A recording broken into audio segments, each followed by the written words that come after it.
Hey guys, so ito yung mukha ko. Kahapon nagpa-laser ako sa Sabotage. So, ayan o, kung makikita ninyo, ang daming yung parang nasunog siya. Yun ay dahil sa laser. Dahil marami akong malalalim na pimples mark. So, ayan siya. Nagpa-treatment ako kahapon.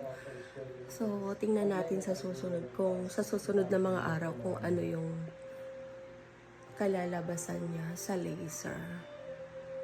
So, medyo mapula pa siya.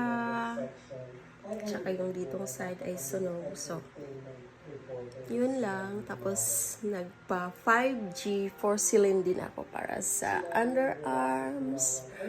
So, first session pa lang siya, guys. So, nag-lighten na siya. And meron pa akong 5 sessions. So, yun muna guys, ang update para sa laser ko sa Sabotage. So, thank you for watching.